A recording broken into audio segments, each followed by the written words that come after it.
Alright everybody, today we'll be discussing on Ovid and metamorphosis in general and in particular the tale of Actaeon. As you can understand, Ovid has been a very popular Latin writer or Roman writer who had written his very famous book Metamorphosis, and the nomenclature of the book is very significant because Ovid had compiled and re-narrated in his own unique style of narration various stories all across Europe, and he had collected them from different sorts of myths and folklore. So the name of the book Metamorphosis is highly significant because you can understand in the short stories or stories narrated by Ovid, we'll find several characters or most of the characters gets transformed into something unlike their original attire, right? For example, in the tale of Actaeon, we find that how Actaeon gets transformed into a male stag due to the curse of Diana, the goddess of chastity. So we'll have a rudimentary look on the book Metamorphosis. So let us view the next slide. Metamorphosis is about metamorphosis in the obvious sense spelled out in the poem. All the stories in the poem incorporate or can be linked in some way to a story of transformation. As I have told you already that many stories will find that many characters get transformed, into some sort of wild beast or some kind of other creatures, right? So metamorphosis happens in the literal sense and with wonderful narrative skill. Ovid has made them very lively, very vigorous and very pleasing to read. It is also an exercise on a vast scale of literary metamorphosis, a demonstration of the poet's power to shape an amorphous mass of material into a work of literary art. It is also highly significant that Ovid had worked on a vast volume of folklore and mythical tales, and he had re-narrated in his own unique style, right? So therefore you can understand he also metamorphosed the age-old tales of myth, Greek myth, Latin myth, and different sorts of folklore, and yet he had compiled the stories and he had re-narrated, reframed all the stories in his own unique way of fashion of narration, and therefore the book became timeless. All right, moving into the next slide. The immense corpus of myth and legend handed down by tradition and put on record by mythographers had been selectively exploited by poets over the centuries. Quite rightfully so. Over the centuries, various poets and writers had used different sorts of materials, right, and most importantly myth and legend for their writing, and Ovid is definitely one of them who had exploited these materials for his writing material, right? Ovid's program was nothing less than to lay it all under contribution on a chronological plan so as to fashion from it an artistic whole. Exactly, Ovid had compiled, not only compiled, rather he had tried to give the stories a chronological pattern and compile it in an artistic whole, a artistic orientation of the book, right, or artistic assemblance of the entire stories. I mean, different sorts of stories are told in a chronological way. They are assembled in the book, right? So the book itself is a wonderful example of artistic achievement, right? So next slide. Ovid is a supremely gifted storyteller, and that the poem makes continuously entertaining reading does not need demonstration. It is very known fact that Ovid has always remained a supremely gifted storyteller. He had got that divine skill of storytelling, right?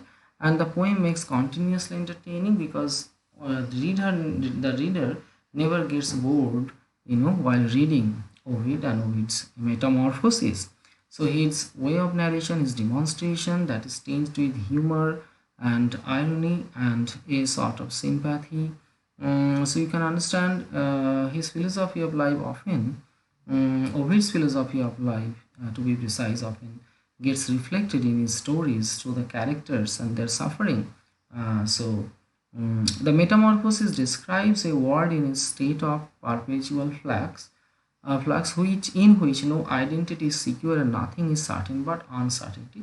It is very important to understand that in metamorphosis, characters often gets changed from their original attire. Not only their physical attire gets changed, they turn into some kind of wild beast or a stag or a boar. But their tragedy of fate, their destiny also, their destiny also gets changed. So therefore, their entity or identity is not at all fixed. That gets transformed. That is full of uncertainty, and the entire book also relates to that. Okay, so you can understand that uh, the tone of Ovid's exploration is ironical.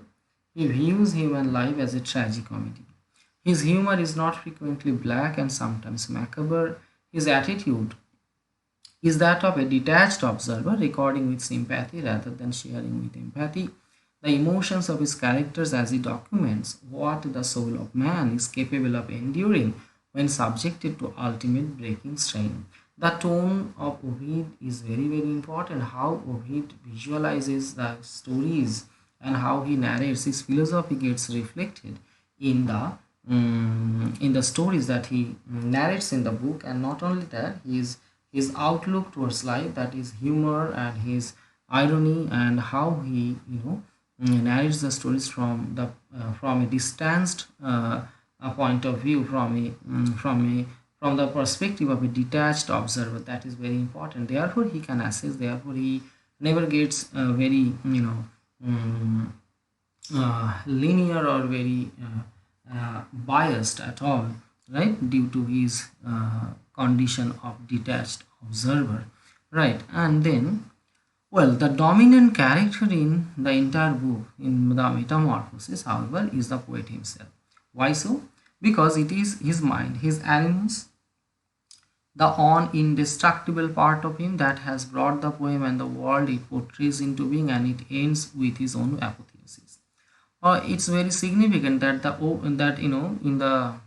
throughout the book, throughout the entire Metamorphosis, we'll meet several characters, and different stories, different characters, and different their outcome, their tragic destinies, right? So uh, what is important, the poet himself is always present there because of his wonderful commentary on the stories, and he himself illustrates his own philosophy of life, his own outlook towards life through the stories, right. And he himself has stated it at the end of the book, very, very significant, that has been quoted in the slide, right. So I'm reading it for you, so kindly follow. And now I have accomplished a work which neither the anger of Jupiter nor iron nor devouring old age will be able to destroy. When it will, let that day which has power only over this body of mine put an end to my uncertain life. Yet in the better part of me shall be born above the lofty stars, my name shall be indestructible.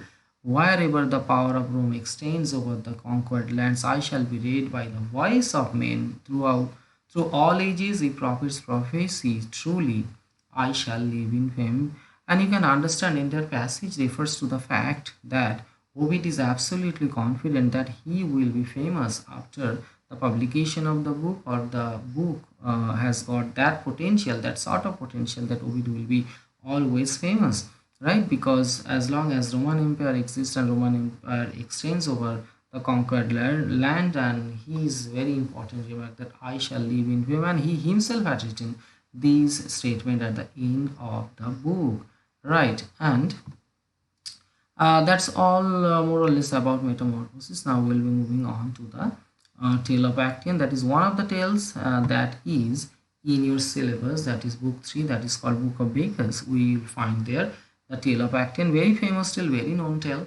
Right? According to Greek mythology, Actaeon is the son of the minor god Aristeus and Autono. He is also the grandson of Cadmus, the founder of Thebes in Boeotia.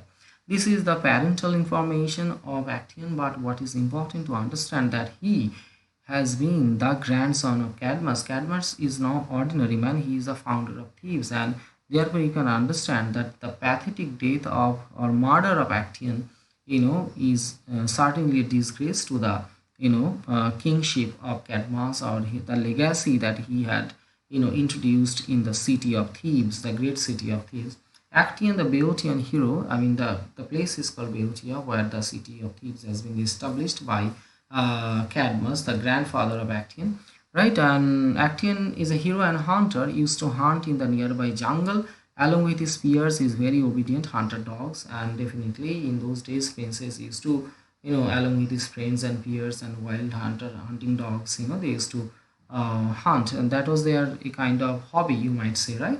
And it is nothing new. And Actaeon is a very brave hero and warrior and very stout man, very handsome, but unfortunately, he dies at the hand of Diana due to a curse inflicted on him by Diana. Goddess Diana, the goddess of chastity, is accidentally seen by Actaeon while bathing in her secret cave. And one day, Actaeon had, accidentally entered in a certain part of the jungle where, situated the Diana's secret caves, the goddess of hunt as well as goddess of chastity. She was bathing there, but unfortunately, Actaeon, without knowing the secrecy or knowing, anything at all, he accidentally sees Diana and her beautiful bare body with her fastidious arms, and she's been assisted by her maids, and nymphs, right? While she is bathing in that divine pool inside the cave, right? So, what happened afterwards? That Diana sprinkles magical water on dumbfounded Actaeon. He gets miraculously changed into a stag. That is very, very important. That Diana does not have her bow and arrow at very close to her, that was at her arm's length, but Diana sprinkles magical water instead on Actaeon, and Actaeon gets transformed miraculously into stag. And Diana ironically says that, now the boy, you go to the world and say what you have seen. And you can understand, ironically, stag cannot speak, a stag cannot articulate human speeches, so therefore it is very, very ironical and very cruel on the part of Diana. He is being chased and slaughtered by his own hounds, though he desperately tried to make them understand that he is Actaeon himself. And very sadly, very pathetically, that Actaeon is being chased by his own hounds, right? Those who never realize that they are hunting their own master Actaeon. They are hunting him down and gnashing his or biting him brutally, just tearing forth, and blood is gushing forth, and Actaeon is screaming in extreme pain and agony. So it's a horrible sight, right? And very, very pathetic. Ovid's portrayal of his metamorphosis is also fearful and tinged with his unique sense of humor. Here you can understand metamorphosis has been referred here. So humor, the sense of humor, Ovid can infuse. That is his wonderful skill of narration that he has. What he is saying. She lengthened his neck, brought the tips of his ears to a point, changed his hands to fit his arms to long legs, and covered his body with a dappled skin. Dappled skin means the skin of a deer. The hero fled and even as he ran, marveled to find himself so it exactly in a human form. Actaeon cannot run so fast, and he is marveled to find that how fast he's running, right? So you can understand it's a sort of humor that it infuses in this very story, but it's a very pathetic story of Actaeon, and you can understand that there is a divided opinion on the part of the readers that whether Actaeon is right or Diana is wrong, or Diana is right and Actaeon is wrong, right? So critical perspectives of the stories later. We'll be moving on. Critical perspectives, a divided opinion, right? It is pointed out by Ovid himself in the short story that the pathetic tale of Actaeon draws the emotional responses of the readers from diverse points of view. Some condemn the goddess for her ruthless cruelty, while some defends her as she is supposed to be right in protecting the secrecy of her virginity.